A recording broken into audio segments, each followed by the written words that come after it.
Thank you. And General Stewart, I had the pleasure of flying into Afghanistan with you last year at Thanksgiving time, so it was very good to catch up with you. Besides more troops, which I anticipate might be part of the plan that we see, do we need to implement a different strategy on the ground in Afghanistan? Thanks, Senator. Again, I hate to talk about either policy or strategy, not just intel. So let me frame the response this way. Pakistan views Afghanistan, or desires for Afghanistan, some of the same things we want: a safe, secure, stable Afghanistan.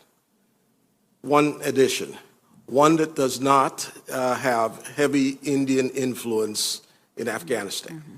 They view all of the challenges through the lens of an Indian threat to the state of Pakistan.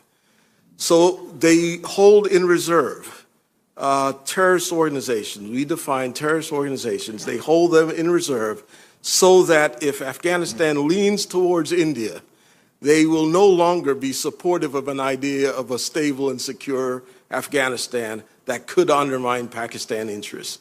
So we've got to get a couple of things. One, very clear that Afghanistan's security and stability is in the interest of all of the parties in the region and does not pose a threat to Pakistan.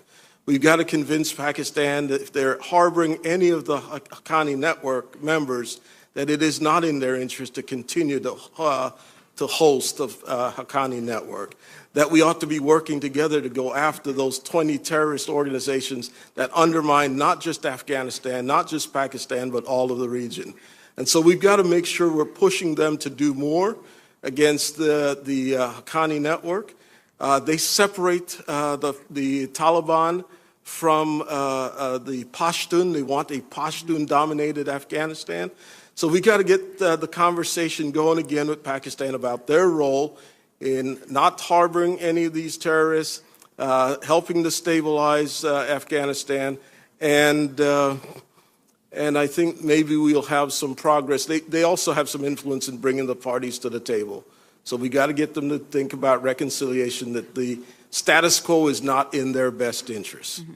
Do you think that we can frame the intelligence in a way that would state that we need Pakistan to be a good friend to not only Afghanistan and the United States in order for the United States to be a good friend to Pakistan? I am hoping to do just that in the weeks ahead, ma'am. Okay, thank you. I'll yield back my time. Thank you, Mr. Chair.